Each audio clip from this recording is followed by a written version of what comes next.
ऋषभ उवाच। हम ऋषभदेव भगवान का चरित्र पढ़ रहे हैं। पंचम स्कंध पंचम अध्याय।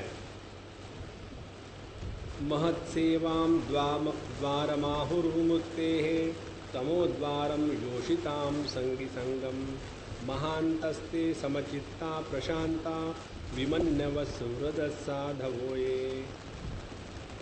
इस मनुष्य जन्म में आकर के एक ही प्रयोजन है।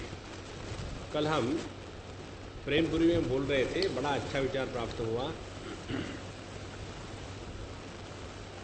आप लोगों ने अपने बॉम्बे में टैक्सियाँ देखी होगी।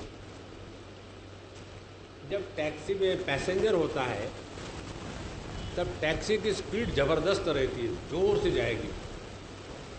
और जब पैसेंजर नहीं होता है तो धीरे धीरे जाएगा, धीरे से टर्न करेगा, बीच में खड़ा रखेगा। इसका कारण क्या है? इसका कारण ये है जब पैसेंजर टैक्सी में है तो उसका जो गंतव्य स्थान है, लक्ष्य है, उसको पता है। जहाँ लक्ष्य में स्पष्टता होती है वहाँ जीवन में गति होती है। जैसे ये जो दौड़ने वाले होते हैं मैराथन रेस में या भिन्न भिन्न कंपटीशन में, उनके सामने लक्ष्य होता है, इसीलिए जोर से दौड़ते हैं। हमारे शिवाजी पार्क में घूमने के लिए आते हैं, वो इसलिए घूमने के लिए आते, घर में खड़े रहने को जगह नहीं, इसलिए बाहर निकलो, दूसरा कोई कारण नहीं। अपने जीवन का लक्ष्य स्पष्ट हो गए तो क्या करना चाहिए ये प्रश्न मन में नहीं आता। ध्यान से सुनना। जब टैक्सी में पैसेंजर है और लक्ष्य मालूम है कि उसको अभी बोरीवली से चर्च गेट जाना है, तो जहां उसके मन में लक्ष्य स्पष्ट है एकदम सीधा चल पड़ता है। उसी प्रकार से जिनको जिनको साधना के बारे में संदेह प्रश्न आते हैं, उसका एकमात्र कारण है कि अपने जीवन का लक्ष्य क्या है यही मालूम है। तो अपने मनुष्य जीवन का लक्ष्य क्या है? एकमात्र, विदाउट एक्सेप्शन, क्या है? परमात्मा की प्राप्ति, दूसरा कुछ भी नहीं। बाकी सब ऐसा ही चलता रहेगा। इसको कोई भी बदल नहीं सकता, इसको कोई भी सुधार नहीं सकता, इसमें किसी प्रकार का परिवर्तन नहीं हो सकता। ये हमेशा से ऐसे ही चलते आया है और ऐसे ही चलता रहेगा। इसीलिए भगवान बताते हैं अगले इसमें, महत् सेवाम द्वारम आहुर विमुक्ते है। साधु संतों की सेवा करना, उनके साथ रहना, यही हमको अपने मार्ग पर टिका के रखता है, क्योंकि वो हमको 10 बार रिमाइंड करते हैं कि अपने जीवन का प्रयोजन, लक्ष्य क्या है। और तमोद्वारम योषिताम संगी संगम, यहाँ योषिता स्त्री, स्त्री का तात्पर्य स्त्री भी है और उसके साथ साथ यह प्रकृति, प्रकृति को भी स्त्री कहते हैं, क्योंकि स्त्री में 3 शब्द आते हैं, स, त और र, STRI। तो ये जो इन प्रत्यय है वो लगाने से स्त्रीलिंग बन जाता है शब्द। और स, त, र जो है वो सत्व, रजस, तमस माने प्रकृति। तो यह प्रकृति का जो संग है वो हमको नरक में ले जाता है। कारण क्या कि प्रकृति के साथ विकृति जुड़ी हुई है, और विकृति के साथ जब हम तादात्म्य करेंगे तो अपने आप जीवन में दुख होगा। इस प्रकार से जो व्यक्ति महांतस्ते समचित्ता प्रशांता, अपने चित्त को समत्व में रखना है। और जैसे आप देखो अपने बकेट में, समझो आपने टैप खोल दिया, पानी जोर से गिर रहा है, तो उसमें हलचल होगी, और चाहेंगे तुरंत ये हलचल बंद हो जाए तो संभव नहीं। तो क्या करो, टैप बंद कर दो और रुक जाओ। जब योग के समय आएगा धीरे धीरे धीरे सब उसकी हलचल बंद हो जाएगी। उसी प्रकार से हमारे मन में जो विक्षेप आते हैं जगत के अच्छे बुरे अनुभवों के कारण, उससे ये अपेक्षा नहीं करनी चाहिए कि मन में विक्षेप नहीं आएंगे, मन में दुख नहीं होगा, मन में सुख नहीं होगा। ये असंभव है। जहाँ मन है उसमें ये सभी प्रकार की वृत्तियाँ सुख दुख की आएगी ही। हमको एक ही करना है कि जितना हो सके दूर रह लेना, ज़्यादा उसके साथ दोस्ती नहीं करना। समचित्ता प्रशांता, और इसी को कहते प्रशांत है, किसी भी द्वारा जो प्रभावित नहीं होते। और विमन्यवहा, विमन्यवहा का तात्पर्य है जिनके हृदय से क्रोध निकल गया है। मन्यु माने क्रोध, तो जिसके हृदय से क्रोध निकल गया है। क्रोध अपने जीवन का सबसे बड़ा कलंक है। इसको निकालने के लिए पहली स्टेप, अपने क्रोध के प्रति किसी भी प्रकार का जस्टिफिकेशन ना हो। स्वामी जी, जब तक आप गुस्सा नहीं करो ना कुछ नहीं होता। हम भी आपको बुलाते, जब गुस्सा बुलाते तभी तो आप आते हैं ना। एक अम्मा है, मेरे साथ कभी भी वो प्यार से बात नहीं करती, हमेशा हाथ में डंडा लेके धूम धड़ाका चलते रहे। मैंने उसको पूछा कि अम्मा तुम मेरे से गुस्सा करो, मुझे आदत हो गई तुम्हारी, पर सबके साथ तुम ऐसी बोलती हो, तो क्या करें, लोग मानते नहीं। अब उनके दिमाग में ये गुस्सा करना इतना हो गया है। और वो एक बार हमारे साथ कही थी, उनका वैसा स्वभाव बन गया, किसी के भी साथ बात करें, टिपिकल सिंधी टाइप की टॉकिंग, सिंधी लोग जैसे बोलते हैं ना, सबके साथ उस प्रकार। तो हमने उनको कहा कि देखो अम्मा, तुम इतनी अच्छी हो, सब कुछ ठीक है, तुम्हारी ये जुबान के कारण तुम खामोखाम लोगों से उलझ पड़ती हो, तो शांत रह के बोला करो ना। और कैसे शांत रहे, मैं क्या शांत नहीं हूँ? मैंने उनको ये अभी तक अनुभूति ही नहीं है कि उनके बोलने में क्रोध अभिव्यक्त होता है। वीतमन्यवहा, उसको जाने समझे। और सुहृदहा साधवो, ये वो सबके प्रति प्रेम रखने वाले साधु संत है। ऐसे लोगों ने अब इनके लिए साधना बताते, ये सब साधना की कक्षा है कि जिसका अपने जीवन में परमात्मा के प्रति भक्ति और प्रेम, यही परम पुरुषार्थ निश्चित हो चुका है। अब अपने जीवन का लक्ष्य यहाँ बता रहे। जीवन का लक्ष्य ये है, सबकी ममता टाट बगोरी, तुलसीदास जी कहते हैं, सबकी जो ममता बिखरी हुई है हमारी, पुत्र में, पति में, बच्चे में, घर में, दार विवाह से सबको हटा करके उसको परमात्मा के चरणों में लगाना। और जहाँ जहाँ जगत का, विषयों का, व्यक्तियों का, स्त्री का, पुरुषों का चर्चा का सत्र चल रहा हो, वहाँ से हट करके जहाँ ब्रह्म चर्चा चल रही हो वही रहना। उसी प्रकार से अपने शरीर के निर्वाह के लिए जितनी आवश्यकता है उतनी मेहनत करके जीवन में रहो, ज़्यादा परेशान होने की कोई आवश्यकता नहीं। और यदि हम ज़्यादा प्रकार के कर्मों में लगेंगे तो मनुष्य निश्चित रूप से कहीं ना कहीं प्रमाद के कारण ये कर रहा है। प्रमाद माने क्या? प्रमाद माने वही गलती को एफिशिएंटली दोहराना, उसको कहते प्रमाद। तो हम सब प्रमादी है। कैसे? यहाँ हम कितनी बार सुनते हैं, हम सच्चिदानंद परब्रह्म परमात्मा है, जैसे गए कमरे के बाहर फिर back to the same mistake कि मैं देह हूँ, और फिर मेरा पति, मेरे पुत्र, मेरे बच्चे, मेरे धन, मेरे संपत्ति, मेरा देश, मेरा धर्म, इसी में फंस जाते हैं। इसलिए हृदय से पहले ममता के रोग को हटाना है, तब जाकर के परिच्छिन्न अहम का त्याग हो सकता है। और जब तक के परिच्छिन्न अहम का त्याग नहीं होगा तब तक कि हम दुख में ही डूबे रहेंगे। उसके बाद जब व्यक्ति यही प्रमाद हमेशा करता है, अपने को देह मानता है, तो अपने इंद्रियों को तृप्त करने के लिए कर्म करता रहेगा, और उसके लिए उसके साथ साथ उसको अच्छे बुरे देह प्राप्त होंगे, और ऐसा यह जीवन हमेशा के लिए चलता रहेगा। हम सब लोगों ने पिछले अनेक जन्मों में यही किया है।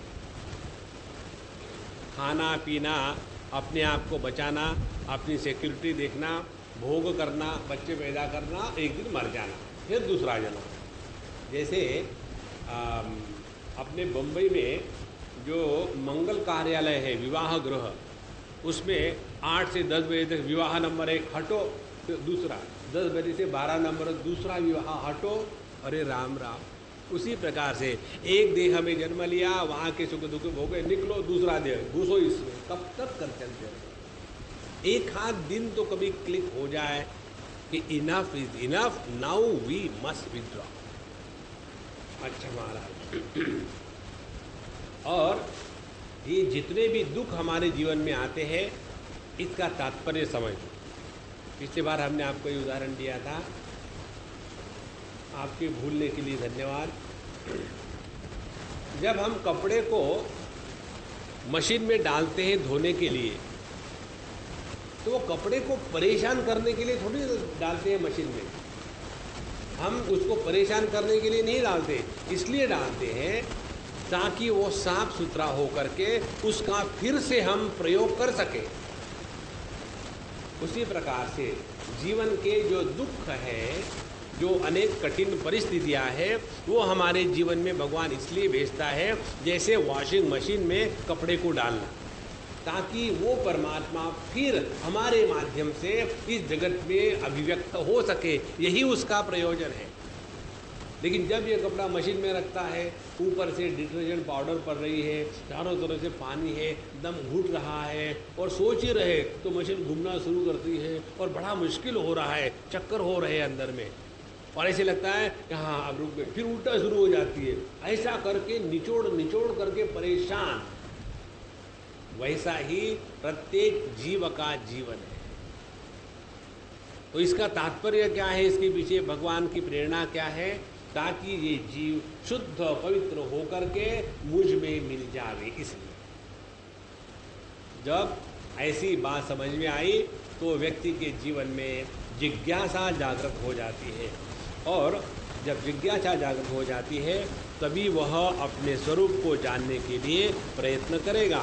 नहीं तो फिर वही जगत को देखा, अपने को परिच्छिन्न जाना, विषयों के बारे में इच्छा हुई, इच्छाओं का जो समूचय है वो हमारे व्यक्तित्व को, स्वभाव को बनाता है। उस स्वभाव के अनुसार हम कर्म करेंगे और कर्म के अनुसार फिर संस्कार होंगे, और इस प्रकार से कर्म संस्कार संसार, कर्म संस्कार संस्कार, ये तीन शक्ति का खेल जिंदगी में होगा। इसलिए इस व्यक्ति को पूर्ण देह के वजह से जुड़ना है, अपने स्वरूप को पहचानना है।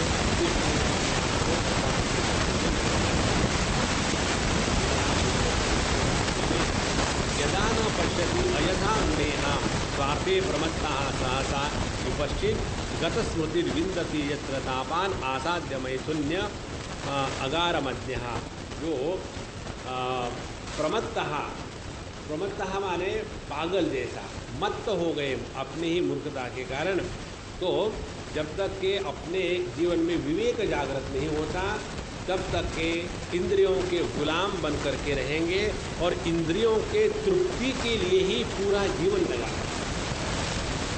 और ऐसे व्यक्ति के जीवन में आत्मतत्व का ज्ञान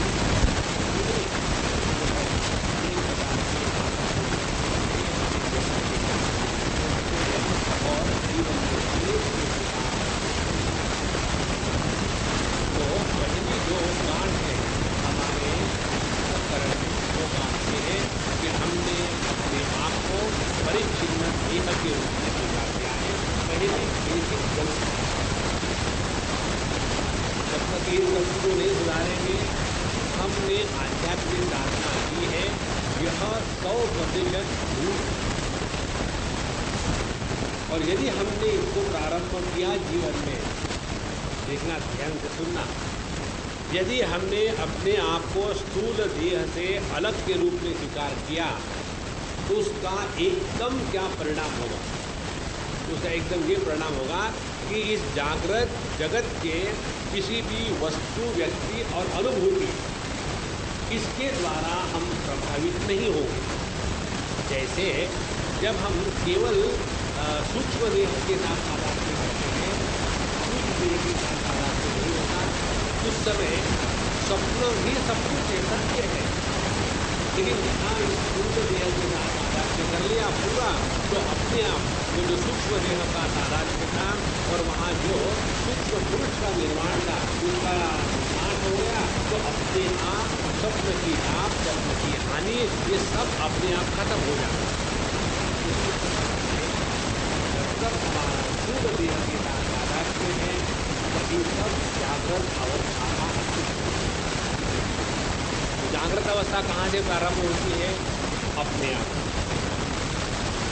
जागृत अवस्था के विषय क्या है? अपना देह। जागृत अवस्था के सुख दुख का कारण क्या है? अपना देह।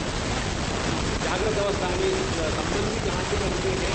अपने ही देह से बनते हैं। और इसीलिए जब तक के देहात्म बुद्धि बनी हुई है तब तक के ये जागृत का जगत का जो सपना है चलता ही रहे। दूसरी बात, जहाँ हमने अपने आप को देह समझ लिया है उसके बाद दूसरी महत्व की बात हो जाती है, वो ये कि ये देह ये संसार जागृत कब तक चलता है? जब तक तादात्म्य में है तब तक। तो कहाँ से शुरू हुआ जागृत जगत? देह से। कब शुरू हुआ? जब उसके साथ तादात्म्य हुआ तब। तो ये संसार कब मिट जाएगा? जिस क्षण में इसके साथ तादात्म्य समाप्त हो गया, ये जगत का संसार समाप्त हो गया। यही है पहली हृदय ग्रंथि। अब इस गांठ को बढ़ने के बाद दूसरी गांठ लगाते हैं, कहीं खुल न जाए। कौन सी है दूसरी गांठ? पुंसः स्त्रिया मिथुनी भावमेतम तयोर्मिथो हृदय ग्रंथि बाहुः अतो गृह क्षेत्र सुताप्त वित्तैः जनस्य मोहोयमहं ममेति। दूसरी जो गांठ है वो है पति पत्नी बनकर के रहना। इसीलिए शादी में वो गांठ बांधते हैं ना, रस्सी की जैसी, और गांठ बांधते हैं और उसमें पता नहीं कौन किसको कहाँ ले जा रहा है। माने उसमें बैल कौन है और मालिक कौन है, क्योंकि कई बार 3 चक्कर जो होते हैं उसमें एक सामने होता है, दूसरी पीछे होती है। बाकी के जो 3-4 चक्कर होते हैं उसमें वो आगे हो जाती है, ये पीछे हो जाता है। इस प्रकार से दोनों को बताया जाता है कि दोनों बैल हैं।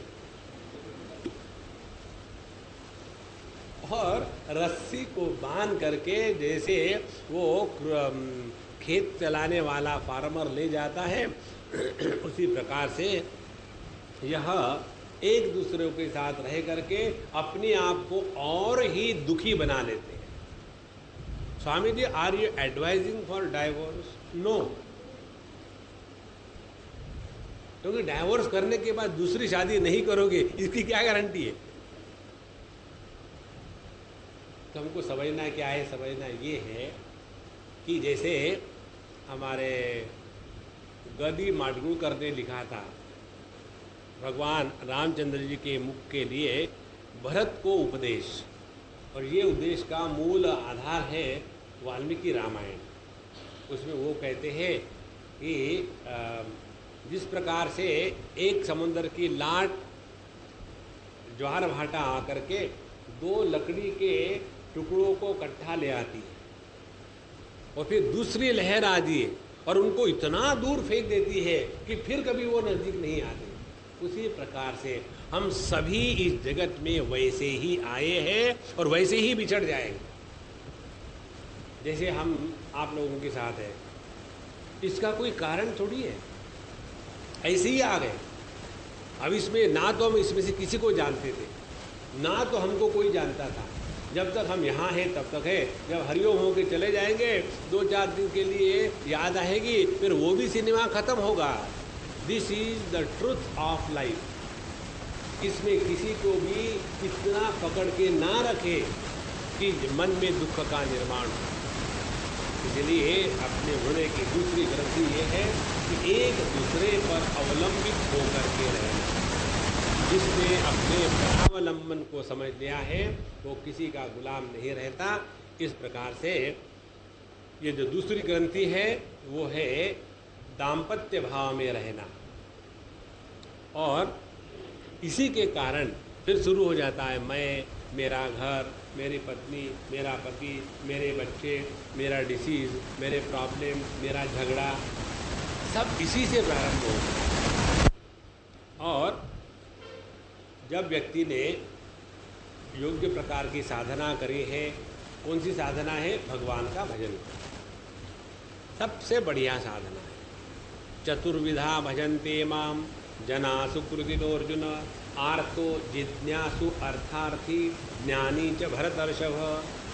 4 प्रकार के लोग मेरा भजन करते हैं जो पुण्यवान लोग हैं। और वो कौन है? पहले वो है कि जो अपने दुख का निवारण करने के लिए भगवान को याद करते हैं, और जितना भगवान का याद का प्रसंग चलता रहेगा उतना धीरे धीरे दुख समाप्त हो जाएगा। ये टेक्निक है। दूसरे जिज्ञासु, जब हम भगवान के स्मृति से दुख का निवारण करना चाहते हैं तो फिर ये भगवान क्या है इसके बारे में हृदय में जिज्ञासा जागृत हो जाती है। और जब जिज्ञासा जागृत हो गई, महात्म्य उनका समझ में आ गया, तो उनके प्राप्ति की इच्छा होती है। वो हो गया अर्थार्थी, मुमुक्षु जन्म हो गया। और जब मुमुक्षु ने योग्य प्रकार की साधना करी तो उसको समझ में आता है कि रोने वाला पुरंजन मैं नहीं हूं, मैं तो वो अविज्ञात सखा हूं। हम तो उस मानस सरोवर के रहने वाले हैं और वही हमारा असली देश है। कबीर जो कहते हैं ना कि चलो हमसा करो पुरातन बात, कौन देश से आया हमसा उतरना कौन सा घाट। हम है कहाँ के, आकर के इस डोंबिवली में डूब गए। पता नहीं बम्बई के ये गांवों के नाम भी कैसे विचित्र हैं। डोंबिवली, चिंचपोकली, बोरीवली, कांदेवाली, बटाटे वाली, राम राम। तो अपने इस 2 प्रकार के गांठों से निकलने के लिए जब व्यक्ति सभी प्रकार के अहंकार का त्याग कर देता है तब जाकर के बंधनों से मुक्त हो जाता है। और इसीलिए किस प्रकार से साधना करनी चाहिए, तो पहले 2 गांठों का वर्णन किया। अब इन गांठों से छूटने के लिए बताया। अब गांठ की बात आपको बता दें। पहले जब हम समझो रुमाल ले लिया, पतला सा रुमाल, इतना मोटा नहीं, और उसको ऐसा ही मारा किसी को तो जोर से नहीं लगता। और यदि उसको गांठ बांध लो और फिर लगाओ तो बड़ा कस के लगता है। तो वो गांठ माने क्या होती है? गांठ माने उस कपड़े को छोड़ करके कोई दूसरी वस्तु थोड़ी है, वही है। उसी प्रकार से ये जो गलत फहमी है अपने बारे में, और उस गलत फहमी के कारण जो हमने किसी के साथ एक संबंध बांध लिया है, संबंध का ही बंधन होता है। तो ये निकलवाने के लिए अब क्या क्या करना चाहिए? पहले हृदय में धैर्य हो। उसके बाद व्यक्ति को हमेशा अपने आप को अच्छे कर्मों में बिजी रखना है, खाली मत रखना अपने आप को कब। और ये धीरे करते करते करते करते मन अपने आप शांत होने लग जाता है। उसके पश्चात जो भगवान के प्रति जितना भी साहित्य मिले, भक्ति करना, उनके गुणगान सुनना, भगवान के प्रति। उसके बाद हृदय से तृष्णा का त्याग कर देना। तपसा इह निवृत्त्या मत्कर्मभिर्मत् कथा च नित्यम मद्देव संगात गुण कीर्तनान में निर्वेरशाम्योपशमेन पुत्रः जिहासया देह गेहात्म उद्देहे। जिज्ञासा, तपस्या, सकाम कर्म का त्याग और सभी कर्म मेरे ही लिए करना है, मेरे कथाओं का श्रवण करना, भक्तों के साथ रहना, गुण कीर्तन, वैराग्य, समता, शांति इत्यादि सब करने से जो जगत में अपने घर द्वार में मैं मेरेपन की भावना है उसका त्याग हो जाएगा। और फिर आध्यात्म शास्त्र का चिंतन, उनका सेवन और अपने प्राण इंद्रिय इनका संयम, सत्पुरुषों के वचनों में योग्य प्रकार से समझने का प्रयत्न, ब्रह्मचर्य, कर्तव्य कर्मों का सावधानी से करना, वाणी का संयम सबसे महत्व की बात, और सभी जगह में अपने ही स्वरूप का पहचानना। इस प्रकार से जो योग साधन रूप व्यक्ति जीवन जीता है वही इस संसार सागर से छूट जाता है। इस सब का तात्पर्य हम आपको 2-3 शब्दों में बताएंगे। पहला तात्पर्य ये है,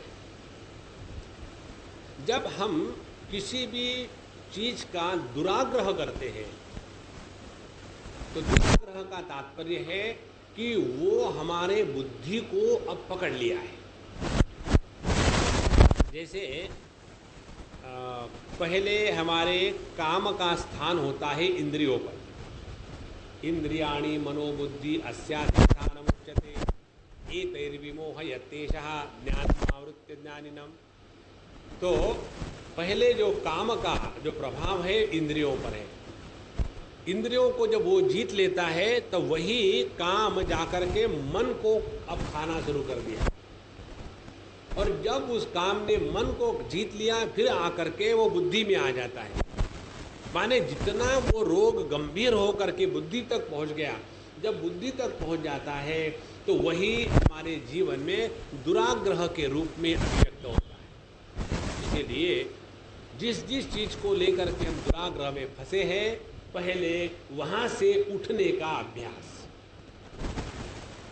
कौन क्या करे, कैसा करे, क्यों करे, दूसरे के बारे में एक भी विचार मन में नहीं आना।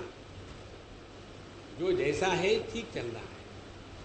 हमारे स्वामी अखंडानंद जी महाराज एक जगह लिखते हैं कि मैं बचपन से बहुत साधु संतों के साथ रहा हूँ, लेकिन मुझे सिर्फ एक ही महात्मा ऐसे मिले कि जिनके प्रति मेरे हृदय में गुरु बुद्धि जागृत हो गई, क्योंकि वो बहुत ही विद्वान थे। अखंडानंद जी महाराज शास्त्रों को निचोड़ करके पी गए थे, इसीलिए वो सभी को इतना आसानी से स्वीकार करने वाले नहीं है। तो आखिर में जाकर के वो अपने उड़िया बाबा के चरणों में बैठ गए। अब वो लिखते हैं अपने लिखान में कहीं कि मैं इतने साधु संतों के पास गया, लेकिन सब यही चाहते हैं कि अगला सुधरे बदले, और उड़िया बाबा केवल एक ही ऐसे थे कि जिन्होंने किसी को भी ये नहीं बताया कि तुम बदलो, तुम जैसे हो वैसे ही स्वीकार किया। ये वही कर सकता है जो परब्रह्म परमात्मा में एक हो चुका है। इसका आधार है मुंडकोपनिषद का मंत्र। उसमें आता है विजानन विद्वान भवते नातिवादी। जिसने अपने स्वरूप को पहचान लिया है वो कभी भी दुराग्रही नहीं होता। जिसके हृदय से दुराग्रह संपूर्ण रूप से हट गया है, वही ये दुराग्रह कि मैं देह हूं, इस दुराग्रह का त्याग कर सकता है। हम जो अपने को देहात्म बुद्धि से देह स्वीकार करते हैं, ये और कुछ नहीं है, केवल दुराग्रह है।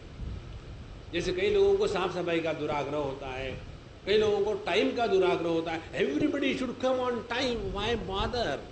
जो आते हैं वो सुनते हैं क्या?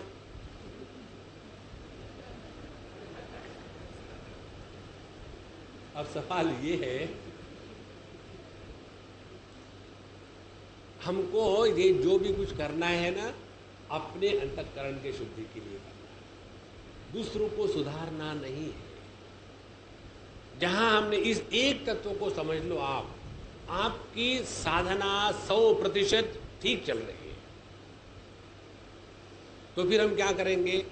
मिर्ची तीखी है इसलिए अच्छी लगेगी, जाड़े में ठंड है इसीलिए अच्छा लगेगा, पति गुस्सा करता है इसीलिए अच्छा लगेगा। देखो,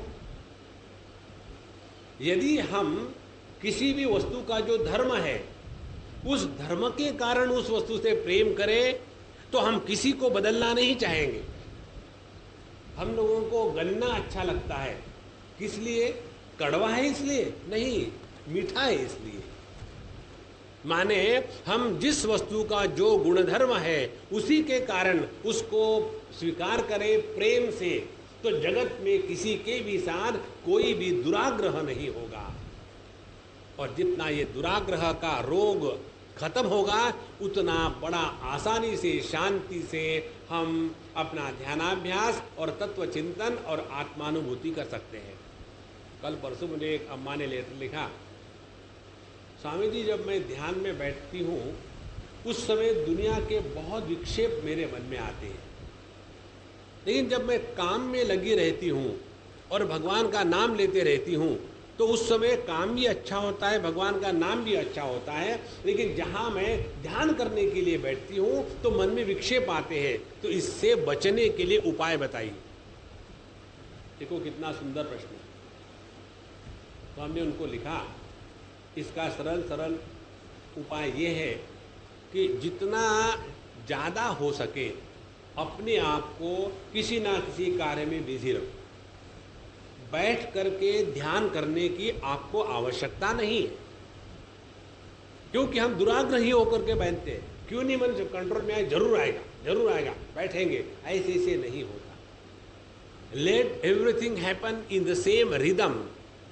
जैसे किसी कली को खिल करके वो कैसा पुष्प है ये देखना है, तो उसके साथ जबरदस्ती थोड़ी कर सकते, जल्दी खोलो मुझे ऑफिस में जाना है, ऐसे थोड़ी होता है।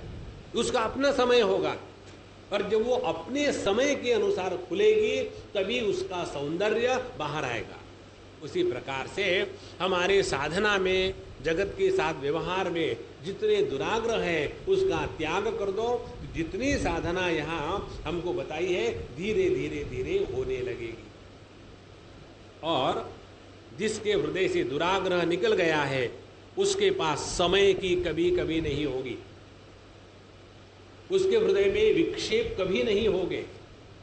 और ऐसा व्यक्ति अपने जीवन में साधना के लिए समय निकाल सकता है। सभी प्रकार के कार्य हो रहे हैं, कारण क्या, किसी के साथ खटपट है ही नहीं।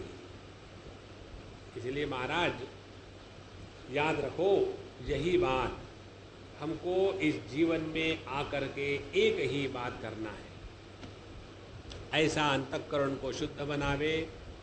इसी अंतःकरण में, इसी जन्म में परमात्मा की 100% अभिव्यक्ति होवे। भगवान की अंतःकरण के अभिव्यक्ति के लक्षण, पहला लक्षण सत की अभिव्यक्ति, मृत्यु को लेकर के भय और दुख समाप्त, चित्त की अभिव्यक्ति, किसी भी प्रकार के असावधानी का जीवन नहीं होगा। चैतन्य ज्ञानात्मक है, जहाँ ज्ञान है वहाँ असावधानी नहीं है, वहाँ प्रमाद नहीं है, वहाँ आलस्य नहीं है। और परमात्मा आनंद स्वरूप है, तो आनंद स्वरूप की अभिव्यक्ति माने जीवन में दुखी होने का सवाल ही नहीं। ये तीन बातें यदि हम जीवन में प्रैक्टिस करें तो हमारी साधना योग्य दिशा में चल रही है। इसीलिए इसी के द्वारा अपने लिंग देह का नाश होता है। लिंग देह का नाश होना माने क्या, ध्यान से सुनना, ये बात पंचदशी के 4th अध्याय में आती है। लिंग देह का नाश होना माने जीव सृष्टि का निर्माण बंद होना। हम अपने मन के द्वारा जगत का ज्ञान ग्रहण करते हैं, वहां तक के हम ईश्वर सृष्टि में। जैसे मैं जीव, आंखों से यंत्र, रूप रंग को देख रहा हूं विषय, तो ये मैं और यंत्र और विषय ये सभी का सभी ईश्वर की सृष्टि में। लेकिन एक बार विषय का दर्शन हो गया, उसके बाद मैं अपनी सृष्टि बनाना शुरू कर देता हूं। ये विषय अच्छा है, ये मुझे मिलना चाहिए, वो यदि नहीं मिला तो जीवन में क्या रखा है, लेकिन वो दूसरे का है तो छीन लो, उसको दुख होगा। दुनिया में ऐसा ही होता है, एक जीव का दूसरा जीव अन्न ही होता है, शास्त्रों में भी लिखा है। एक मछली को दूसरी मछली खाती है, इसी प्रकार से एक आदमी को दूसरा मारता है, बस अपनी दुनिया प्रारंभ हो गई। इसलिए महाराज अपने लिंग देह का भंग करने का तात्पर्य है जगत के किसी भी वस्तु, व्यक्ति, अनुभूति को लेकर के मन में विकार निर्माण न होवे। जहाँ ज्ञान और इच्छा एक होती है वहाँ परमात्मा की अभिव्यक्ति होती है। ज्ञान है, ठंडा है, इच्छा है, अच्छा है, किसी के साथ विरोध नहीं। ज्ञान है, गर्मी है, और इच्छा है, अच्छा है, गर्मी ठीक है, ठंड क्या लेनी है। जितना हम इस जगत के साथ एक होकर के रहेंगे उतना यह लिंग देह ढीला हो जाएगा। और इसीलिए पूरे जीवन का एक ही तात्पर्य है, इस लिंग देह का भंग करना है। और इसीलिए शास्त्रों के सिद्धांतों के अनुसार जीवन को चलावे और मन को प्रसन्न रखे। जो भी करो बाबा, एक बात समझ लेना, हमको एक सज्जन ने पूछा था, स्वामी जी आप हमको मंत्र देंगे? हमने कहा नहीं देंगे। बोले क्यों? हमारी मर्जी।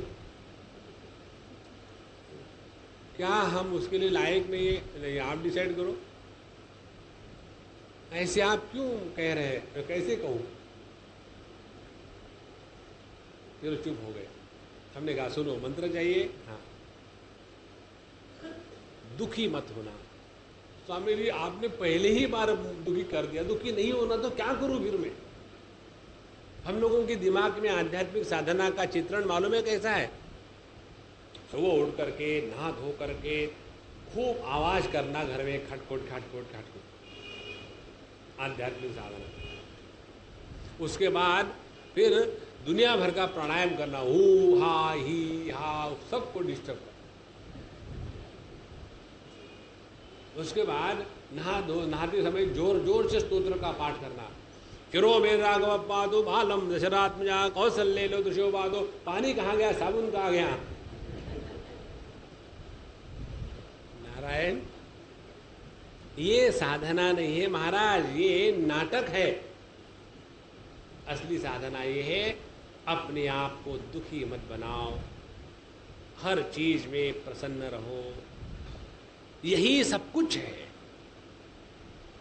हाथ में माला लेकर के भगवान का नाम लेते जाओ, रोते जाओ। मैं बताऊं आपको, रो करके भगवान का नाम लेंगे तो भगवान दूर भाग जाएंगे, नजदीक नहीं आएंगे। भगवान का नाम भी लेना है तो प्रसन्नता से, आनंद से लेना चाहिए। जैसे कोई बच्चा रोते रोते गए, मम्मी मम्मी, हट भाग यहाँ से, सुबह से लगा दिया मम्मी मम्मी मम्मी।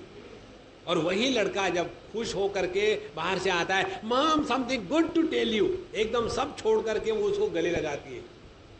इस दुनिया में रोने धोने से कुछ नहीं होता, निकल जाओ यहां से बिल्कुल। यही साधना है। फिर चाहे आप सिनेमा देखो, करोड़पति का देखो, या कंगाल कौन बनेगा, कोई डजंट मैटर। सवाल ये है कि आप प्रसन्न रहते हो कि नहीं तो वहां टीवी देखने को बैठेंगे, पता नहीं कैसे बेवकूफ लोग हैं, टाइम बर्बाद करते मेरे जैसा। जो देखते हैं उनको देख रहे तो आपको क्या फर्क पड़ रहा है? सुखी रहो, बस एक ही सिद्धांत पकड़ लेना जीवन में, be happy in spite of everything. इसमें सब कुछ आ गया है। इसमें भक्ति आ गई, इसमें कर्म आ गया, इसमें योग आ गया, इसमें ज्ञान आ गया। इसलिए अपने इस लिंग देह का त्याग करने की ही अंतिम साधना है। और उसके लिए सरल सरल टेक्निक ये है, हमेशा प्रसन्न रहो, आनंद में रहो, दुखी मत होना। अच्छा महाराज आगे बताते हैं, पुत्राश्च शिष्याश्च नृपोर्गुरुर्वा मल्लोक कामो मदनुग्रहार्थः इत्थं विमन्युरनुशिष्या तदज्ञान न योजयेत कर्मसु कर्ममूढ़ान। अब यहाँ बहुत ही सुंदर विचार बताते हैं। कहते हैं कि जो व्यक्ति भगवान की भक्ति प्राप्त होवे, इसी को जीवन का परम लक्ष्य, परम पुरुषार्थ मानता है, वह व्यक्ति यदि राजा हो तो अपनी प्रजा को इसी का उपदेश करे। हम किसको किस चीज का उपदेश करते हैं? जिसके बारे में हम कन्विंस हैं। इसीलिए यदि हमारा कन्विक्शन पक्का है तो यदि हम गुरु हैं तो ऐसे ही शिष्य को बताना है कि जिसके द्वारा वो परमात्मा को प्राप्त होवे। आज सुबह सुबह मैंने एक लेटर का जवाब दिया, उसमें आया था, उसने कहा था कि स्वामी जी आपने आपके एक लेक्चर में कहा था कि गुरु और गुरु नहीं, शिष्य और भक्त, disciple and devotees, they are different. तो आदमी को डिसाइपल बनना चाहिए, डिवोटी नहीं बनना चाहिए। तो इसका क्या अर्थ है हमको बताइए, समझ में नहीं आ रहा। तो हमने उनको लिखा, देखो, devotees are those for whom the guru changes, and disciple is the one who is ready to change and who is able to change himself. जब हम अपने आप को बदलने को तैयार है तब हम डिसाइपल है, शिष्य है। जब हम चाहते हैं कि बाबा जी हमारे कहने के अनुसार नाचे, जैसे हमको लोग खाना खाने को बुलाते हैं, तो तब वो हो गए भक्त, फिर वो डिसाइपल नहीं है। तो जीवन में हमको गुरु का बनना है शिष्य और भगवान का बनना है भक्त। भगवान का शिष्य मत बनना। क्यों कहेंगे भगवान तो पता ही नहीं कहाँ गए, ठीक है, अपना सोलो ज़्यादा नहीं।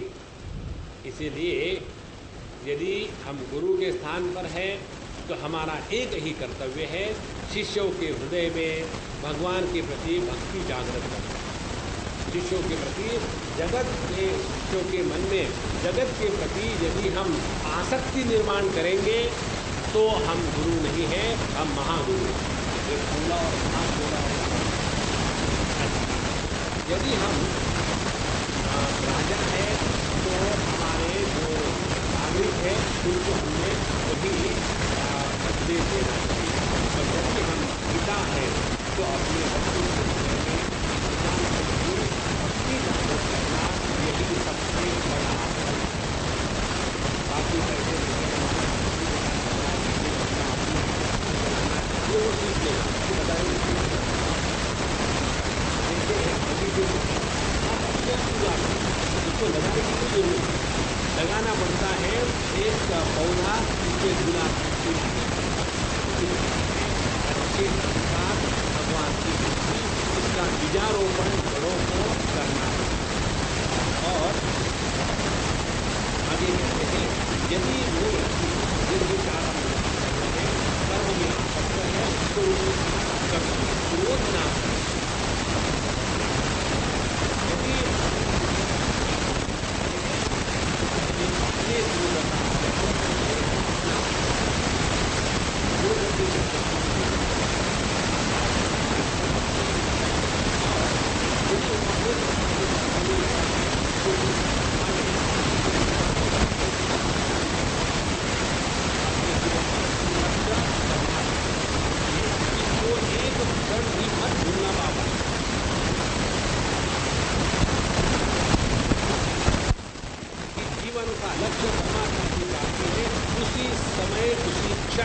हजारों प्रकार की समस्याएं आपके सामने खड़ी हो। समस्याएं का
मिनट बचेगी, और 5 मिनट बचे से मिलना क्या है?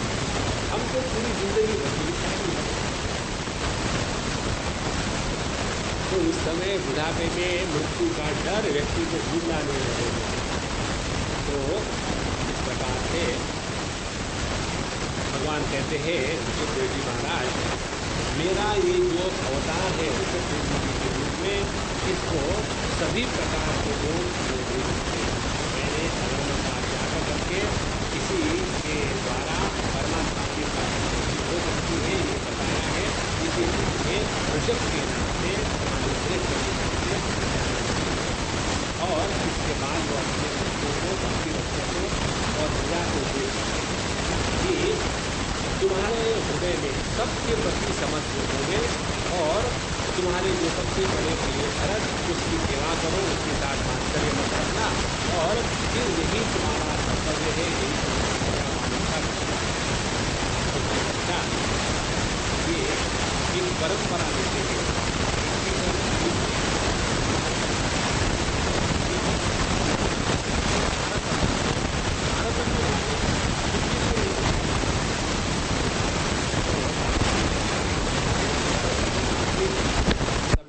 तरतमता क्या है? तरतमता माने गुड, बेटर, बेस्ट। तो better is better than good and best is better than better, therefore they से बेटर देन द बेस्ट। तो यहाँ जो तारतम्य है उसको कहते हैं, यहाँ परंपरा या तारतम्य बताते हैं। कहते हैं जड़ भूतों की अपेक्षा वृक्ष श्रेष्ठ है। पहली बात, तस्मात् भवन्तु हृदयेन जाता सर्वे महीयामसु सनाभम अक्लिष्ट बुद्ध्या भरतम भजध्वम शुश्रूषणम तद्भरणम प्रजाना। तो भरत की सेवा करो, इसी के द्वारा सबका भला होगा। अब बताते हैं, भूतेषु विरुद्ध्या यदुत्तमाये सरिसृपा तेषु सबोधनिष्ठा ततो मनुष्या प्रमथा ततोपि गंधर्व सिद्धा विबुधानुगाये देवासुरेभ्यः मघवत् प्रधाना दक्षादयो ब्रह्मसुताश्च तेषां भवपरः सोत विरिंच वीर्यः स मत्परमोहं द्विजदेव देवः। अब ये यहाँ बहुत सुंदर बात बताते हैं। जड़ जगत से वृक्ष श्रेष्ठ है, वृक्षों से जो चलने फिरने वाले जीव हैं वो श्रेष्ठ है, उनसे जो थोड़ा बहुत जानने समझने वाले पशु पक्षी है वो श्रेष्ठ है, पशुओं से मनुष्य, मनुष्य से प्रमथगण, प्रमथगणों से गंधर्व, गंधर्वों से सिद्ध, सिद्धों से देवता के अनुयायी किन्नर, उनसे श्रेष्ठ असुर, असुर से श्रेष्ठ देवता, देवताओं में भी इंद्र श्रेष्ठ है, इंद्र से श्रेष्ठ ब्रह्मा जी है, दक्ष प्रजापति है, और उसमें भी रुद्र सबसे श्रेष्ठ है जो ब्रह्मा जी से उत्पन्न हुए, इसीलिए ब्रह्मा जी उनसे श्रेष्ठ है, और वे भी मुझसे उत्पन्न हुए, माने ब्रह्मा जी से भी मैं श्रेष्ठ हूँ, इसीलिए सभी मेरी उपासना करते हैं। और आगे बताते हैं, और मैं जो सबसे श्रेष्ठ हूँ, मैं ब्राह्मणों का आदर करता हूँ, परंतु ब्राह्मण मुझसे भी श्रेष्ठ है क्योंकि मैं उन्हें पूज्य के रूप में सिखाता हूँ। तो महाराज ये शास्त्रों की मन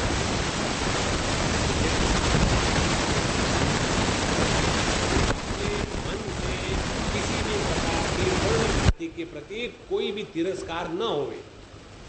ये जो देन हमारे देश में जाति वर्ण को लेकर के द्वेष का वातावरण निर्माण करने की देन है, वो हमारे राजनीतिज्ञों के द्वारा। शास्त्रों में कहीं भी इसका समर्थन नहीं मिलता। ब्राह्मण, क्षत्रिय, वैश्य, शूद्र, इनको वर्ण कहा है, जाति नहीं है। ये जाति होती है पशु पक्षी पेड़ पौधे, उसको जाति कहते हैं। वर्ण माने जिसके द्वारा वर्णन होता है। तो ब्राह्मण जो ज्ञान जो वैराग्य बनाते हैं, जो शास्त्रों का अपने जीवन को, अपनी परंपरा को चलाने के लिए बना के रखते हैं, उनको ब्राह्मण कहते हैं।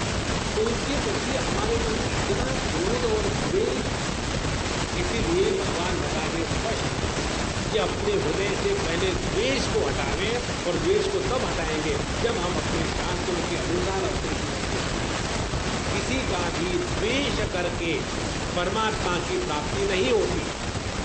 द्वेष करना ही है, हिम्मत है द्वेष करने की, तो भगवान का द्वेष करो जैसे रावण ने किया था। फिर आपको परमात्मा ये हमारा द्वेष होता है।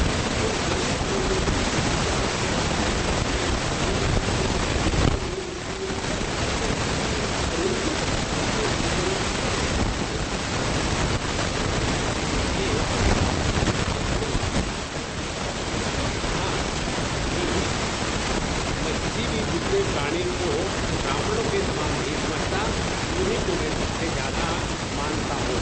और जो लोग तो श्रद्धापूर्वक ब्राह्मणों के मुख में अन्ना दिया आहुति डालते हैं, उससे मैं जितना प्रसन्न होता हूँ उतना प्रसन्न अग्नि में आहुति डालने से नहीं होता हूँ।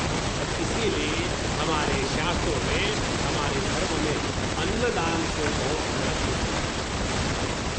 यदि किसी को विश्राम देना है तो उसका क्वालिफिकेशन देखो, लेकिन खाना देते समय किसी के भी क्वालिफिकेशन का अधिकार का हमको निर्णय लेने का इसलिए आप जो अच्छे आश्रम है उनमें चले जाओ, वहाँ किसी भी व्यक्ति जो आता है तो ऐसे की बात हम आपका अपना बताते हैं। केरला में काननगढ़ में एक पापा रामदास स्वामी जो पापा राम कहते थे, वो स्वामी जी हो गए। उनका आश्रम अभी भी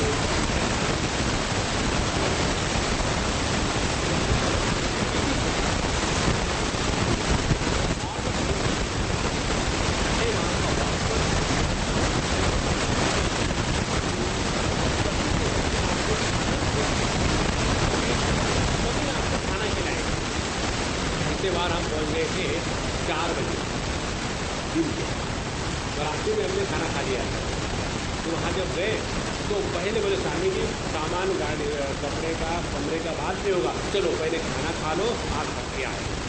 हमने कहा प्रभु ना तो ये खाने का समय है, ना तो हमने आपको बताया था, तो इसलिए हम वहाँ से खा गए। बोले जब आप अपने घर जाते हो तो बताना पड़ता है क्या, ये तो अपने माँ बाप का घर है, कभी भी आओ, आपको ड्यूटी लिखने की जरूरत नहीं, और कभी भी आओ आराम से रहो, जितने दिन रहे। अन्नदान का इतना महत्व, इसलिए भगवान बताते हैं कि जितना भी हम दान करते हैं उसके अन्नदान, और वो यदि शास्त्र सम्मत विधि से हो, इसीलिए हमारे शास्त्र में बताया है यदि हम ये कोई श्राद्ध इत्यादि करते हैं तो श्राद्ध करने का विधान शास्त्रों ने बताया है, तो वो किस प्रकार से किया जाए उसका भी निर्णय वही लेंगे, हम नहीं ले सकते। नहीं तो मत करो श्राद्ध, कोई जरूरत नहीं। इस प्रकार से आगे बताते हैं, जिन्होंने मेरी वेद रूपा अति सुंदर और पुरातन मूर्ति को धारण करके रखा है, माने जो शास्त्र का अध्ययन करते हैं और पवित्र गुण जैसे शम दम सत्य दया तप तितिक्षा इत्यादि गुणों से संपन्न है, उन ब्राह्मणों से बढ़कर के और कौन हो सकता है। और मैं भी ब्रह्मादि से श्रेष्ठ और अनंत हूँ, स्वर्ग मोक्ष सभी को देने का सामर्थ्य रखता हूँ, किंतु मेरे अकिंचन भक्त ऐसे निष्प्रह होते हैं कि मुझसे कभी कुछ नहीं चाहते, और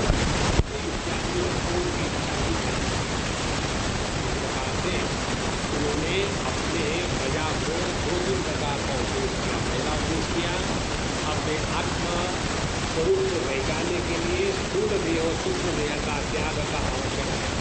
दूसरी बात, हमारा सबके साथ व्यवहार ऐसा हो कि जिसके द्वारा उनके हृदय में भगवान के प्रति ऐसा न कहे तो मालूम है भगवान के परेशान करते हैं। यशमानो धीरते लोकः लोकानो धीरते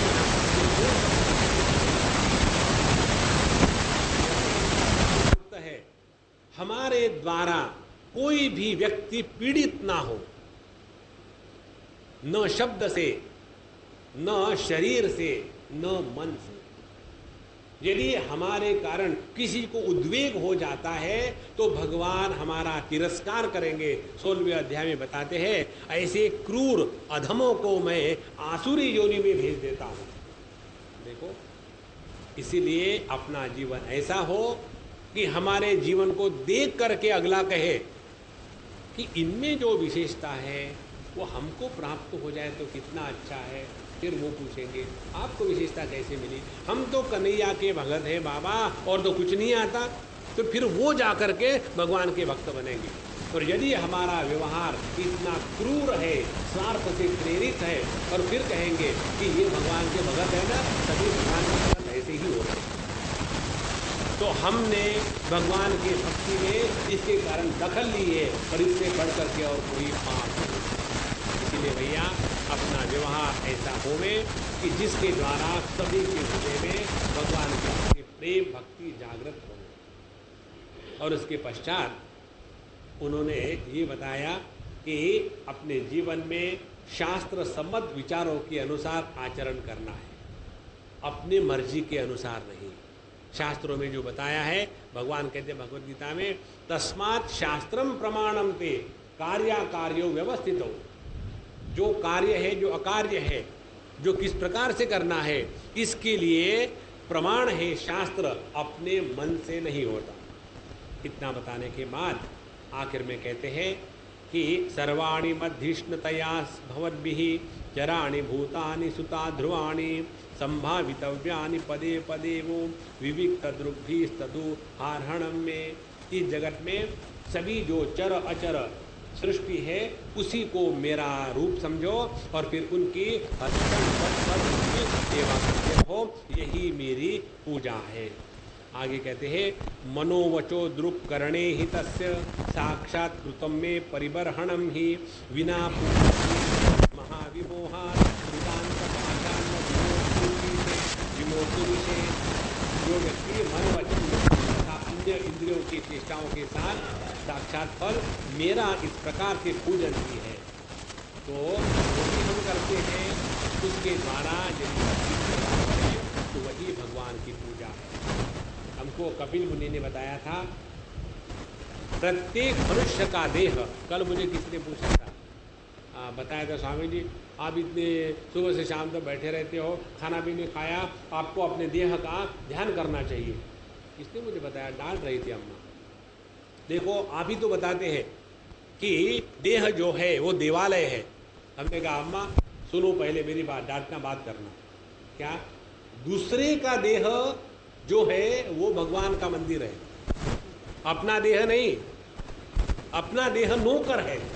हम क्या करते हैं, अपने देह को भगवान का मंदिर मान के रखा है और दूसरों को नौकर बना के जीवन में चलाते हैं। अरे नहीं बाबा, ये उल्टा हो गया।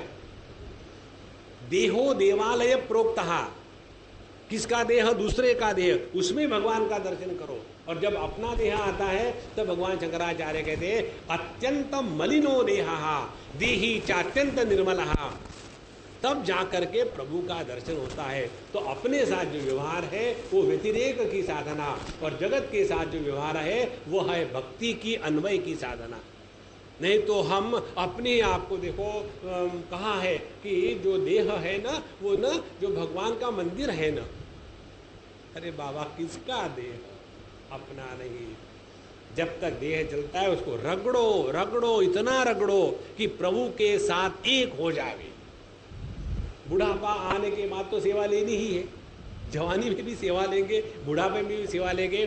तो उस अम्मा के जैसा होगा। तो डॉक्टर के पास गए, डॉक्टर साहब मुझे रात को बिल्कुल नींद नहीं आती, क्या करूं? डॉक्टर साहब पूछा दिन भर तुम क्या करती हो? सोती हूँ। अब उसको डॉक्टर क्या करेंगे? दिन भर सोएंगे, रात को नींद कहाँ से आएगी? इसी प्रकार से पूरा जीवन सेवा लेने में ले लिया तो बुढ़ापे में क्या किसकी समाज सेवा कर सकेंगे? देखो समाज सेवा होती है हमेशा जवानी में। जो बूढ़े होकर के रिटायर हो गए, अब कुछ करने को ही है नहीं, समाज की सेवा करो। वो अपनी सेवा करवाते, समाज की सेवा नहीं करवाते। नारायण बोलो। अच्छा, इस प्रकार से मनुष्य इस मोह पाश से छूट जावे भगवान की सेवा पूजा करके। ये कथा सुखदेव जी महाराज सुना रहे थे हमारे परीक्षित जी को। उसके बाद बताते हैं ऐसा उन्होंने अपने पुत्र सभी को योग्य प्रकार से उपदेश दे दिया। और उसके बाद उनके जो सबसे बड़े पुत्र थे भरत, उनको उन्होंने पृथ्वी का पालन करने के लिए गद्दी पर बैठा दिया और स्वयं निवृत्ति परायण होकर के ज्ञान भक्ति वैराग्य जो परमहंसों का धर्म है उसको जगत के सामने प्रस्तुत करने के लिए स्वयं विरक्त हो गए। भगवान रामचंद्र जी के जीवन में कथा आती है, जब उन्होंने योग वासिष्ठ सुना था उस समय की बात है। रोज वो वैराग्य की बात लोगों को सुनाते थे, क्योंकि उस समय उनके हृदय में बहुत वैराग्य जागृत हो गया था, और कहते थे कि देखो इस जगत में यह अर्थम अनर्थम भावय नित्यम नास्ति तथा सुखलेश सत्यम। जगत के वस्तु विषयों में अपने को आसक्त नहीं रखना चाहिए, सबका त्याग करना चाहिए। जब तक कि वैराग्य जागृत नहीं होगा परमात्मा की प्राप्ति नहीं होती। इसीलिए मेरा जितना जो भी कुछ है ले लो, सबको बांट देते थे। हम भी वही करते हैं। देखो जब तक कि वैराग्य की प्राप्ति नहीं होगी तब तक कि प्रभु का दर्शन नहीं हो गया, इसीलिए आपका सब मुझे दे दो, आप वैराग्यवान हो जाओ। देखो ये जो शास्त्रों के वचन है वो जीवन में उतारने हैं। इसीलिए भगवान रामचंद्र जी और हम रामू हैं। अच्छा, उन्होंने इस परमहंस धर्म की स्थापना करने के लिए स्वयं वैसा जीवन स्वीकार कर लिया और उसके बाद कुछ भी अपने साथ नहीं रखा। परिग्रह का पूर्ण त्याग और घर भी सब छोड़ दिया। आखिर जाकर के वस्त्रों का भी त्याग कर दिया और दिगंबर हो गए। सभी का त्याग। ऋषभ जी को लेकर के ही यह जैन पंथ का प्रारंभ हुआ है और इसमें उन्होंने स्पष्ट कहा है कि जो व्यक्ति वेदों का तिरस्कार करके केवल उनका जो अंतिम समय का जीवन था, ऋषभ जी का अंतिम जीवन का समय इस प्रकार से था कि उन्होंने अजगर वृत्ति धारण कर ली थी, फिर पिशाच वृत्ति धारण कर ली थी, फिर भालू वृत्ति, बंदर वृत्ति, कुत्ते की वृत्ति, भिन्न भिन्न वृत्तियां धारण करके उसके अनुसार वो रहते थे ताकि लोगों से अलग हो जाए। उनमें से शौच समाप्त हो गया था, सब कुछ खत्म हो गया था, एकदम जंगली के जैसे रहते थे। लेकिन वो उनकी पराकाष्ठा थी, जहाँ जाने के बाद अच्छा बुरा, स्त्री पुरुष, पशु पक्षी सब भेद समाप्त हो जाते हैं। तो उसी को पकड़ के रखा और उसके बाद नहाना नहीं, ईश्वर को मानना नहीं, वेदों का तिरस्कार करना, यही को पकड़ लिया। यही गलती की बात है, आगे जाकर बताएंगे। तो फिर वो केवल शरीर मात्र का ही निर्वाह करना है, वस्त्रों का भी त्याग कर दिया और उनके बाल बिखर गए और उन्मत्त का जैसा वेद हो गया और वो इस प्रकार से अपना जो रहने का स्थान है ब्रह्मावर्त उसको भी त्याग करके बाहर निकल गए। और वो हमेशा मौन रहते थे, ना कभी बोलना है। जड़, अंधे, बहरे, गूंगे, पिशाच, पागलों की सी चेष्टा करते हुए अवधूत बने, जहाँ तहाँ विचरने लगे। कभी नगरों में, गाँव में चले जाते, कभी खानों में, कभी किसानों की बस्तियों में, बगीचों में, पहाड़ियों में, गाँवों में, सेना की छावनियों में, गौशाला, अहिरों की बस्ती, यात्रियों के टिकने के ठिकान इत्यादियों में वो घूमते रहते। कभी पहाड़ों में, जंगलों में, आश्रम में विचरते और कभी रास्ते से निकलते तो जैसे हाथी के ऊपर मक्खियाँ आ जाती है, उसी प्रकार से जो मूर्ख लोग हैं उनको सताते, उनके पीछे दौड़ते, उनको तंग करके उनको धमकी देते, मारते, पेशाब करते, थूकते, ढेला मारते, विष्ठा फेंकते, धूल फेंकते, कोई अधोवायु उनके ऊपर छोड़ते, कोई अच्छी बुरी सुनाते। ये सब होते हुए भी वो शांत प्रकार से अपने जीवन को चलाते। देखो अवधूत का जीवन इतना सादा जीवन नहीं होता। अवधूत वर्णाश्रमों से परे है। हमारे संत ज्ञानेश्वर महाराज, नित्यानंद महाराज, शिरडी के साईं बाबा महाराज, योग पंथ के जितने भी चलने वाले हैं, जैसे आनंद महिमा, अमृतानंद महिमा, सत्य साईं बाबा, ये सभी के सभी जो है ये अवधूत पंथ के हैं। इसीलिए यह ही केवल डट के कह सकते हैं कि हिंदू, मुसलमान, क्रिश्चियन, सिख, स्त्री, पुरुष, ब्राह्मण, क्षत्रिय, वैश्य, शूद्र, इनके परे जाकर के परमात्मा को प्राप्त करो। नहीं तो फिर हम लग जाते हैं केवल अपने ही इसमें, अपने धर्म की रक्षा करो, वो हमारे धर्म की नुकसान करे, हम उनका करेंगे। ये तो अभी अज्ञान के ही क्षेत्र में है।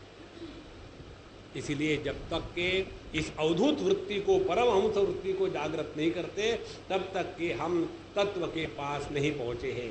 ये बताने के लिए उन्होंने अपना ऐसा जीवन जगत के सामने प्रस्तुत कर लिया। इस प्रकार से वो कार्य कारण के परे अपने परमात्मा भाव में रह करके हमेशा पृथ्वी पर विचरण करते थे। और वैसे देखा जाए तो उनका देह अति सुंदर था और प्रत्येक अंग की बनावट भी बड़ी सुंदर थी। और ऐसा होते हुए भी उनका पूर्ण सुंदर देह का वर्णन है।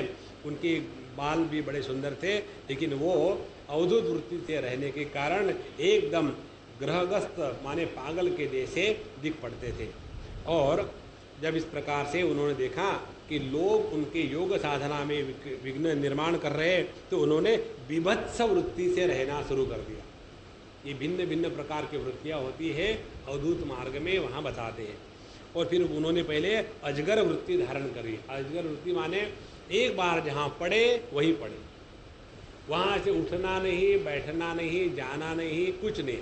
खाना वहाँ आया तो खाना नहीं तो पड़े, पेशाब भी वहीं, टट्टी भी वहीं, यहाँ तक के उसी में लोट पोट हो जाते हैं। स्पष्ट लिखा है, अपने त्याग किए हुए मल में ही लोट पोट कर शरीर को उसमें सान लेते थे।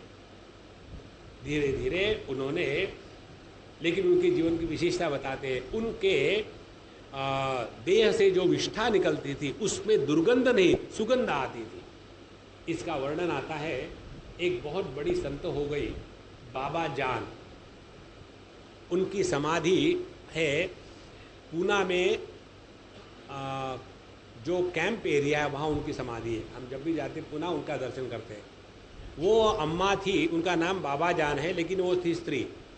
वो ईरान की रहने वाली थी और 130 साल तक रही।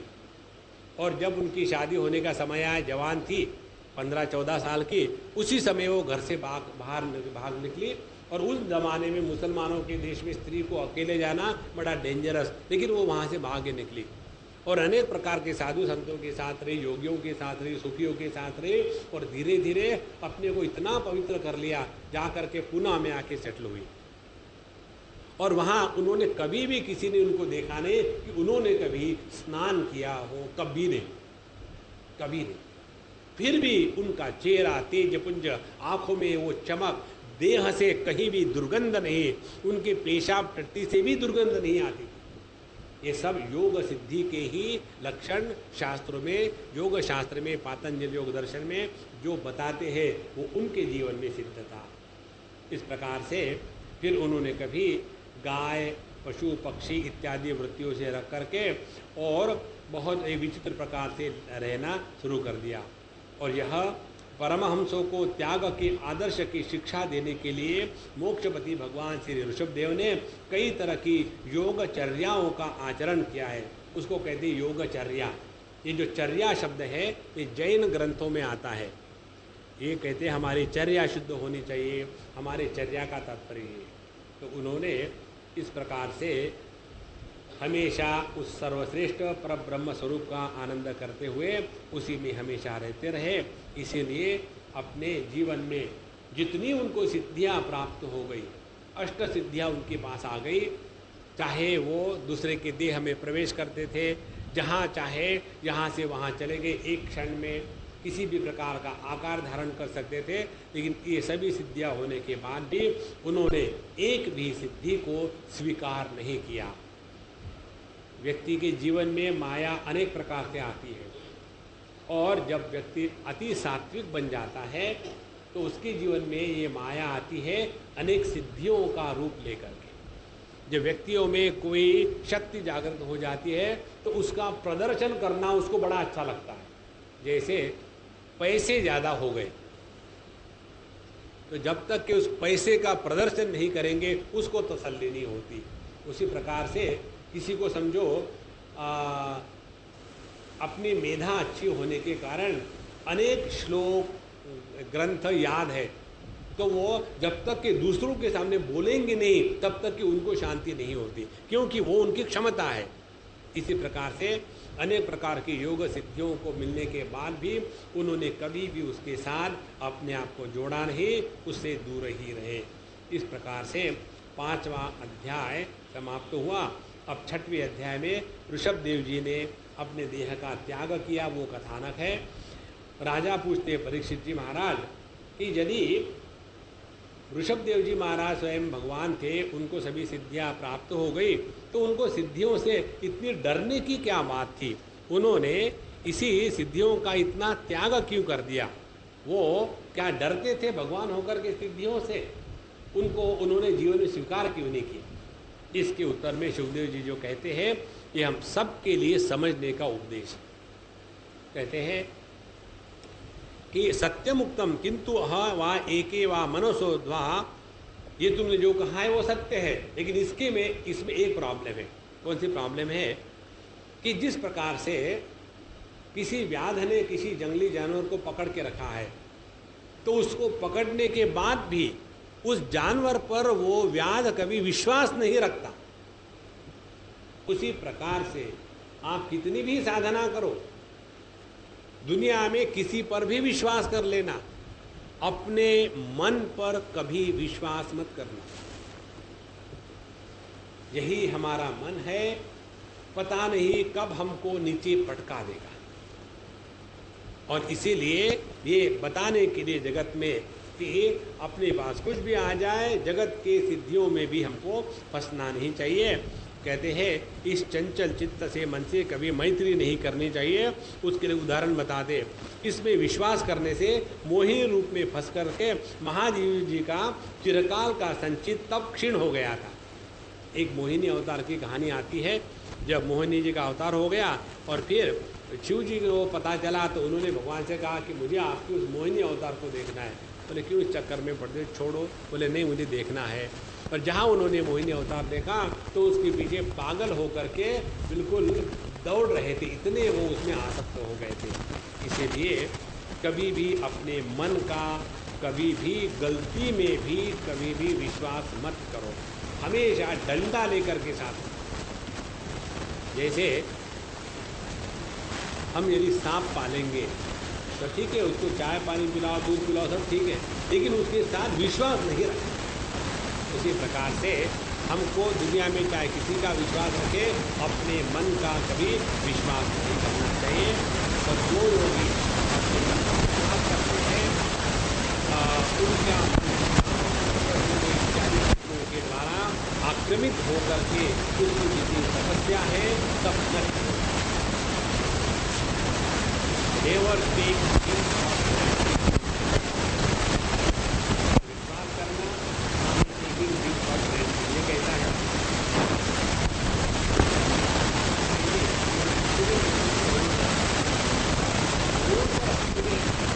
जो एरो का बोर्ड लगा करके गाड़ी चलाता है, उसका कभी नहीं होता। कारण क्या? वो जब देखता है कि पूना से गाड़ी निकली हुई है और ये दादर में है, तो रुक जाता है। He is so careful. तो जो व्यक्ति, I know, I have been driving last 30 years, I know everything, don't worry, come on, जाके ठोक दो, because he has taken the thing for granted. इसीलिए अपने मन को कभी भी no ever take it for granted, हमेशा उसके साथ एकदम जागृत रहे।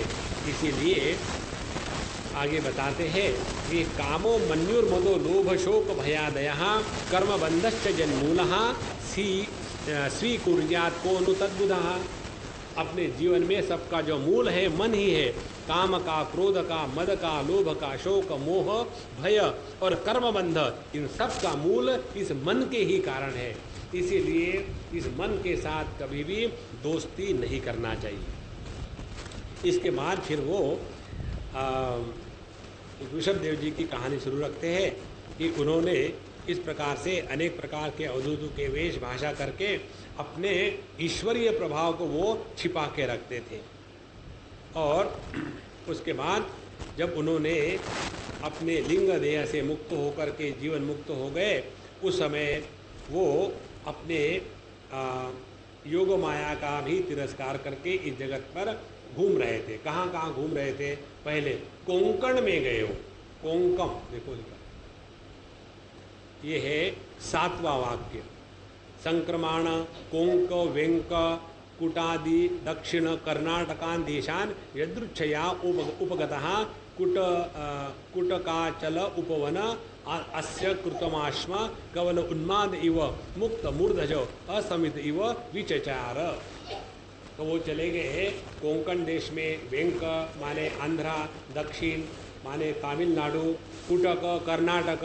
कुटक माने शायद वो हिल्स एरिया जो है कर्नाटक का वो, और कर्नाटक इस प्रदेश में वो एकदम मुख में पत्थर रख करके एकदम दिगंबर रूप में घूमने लगे।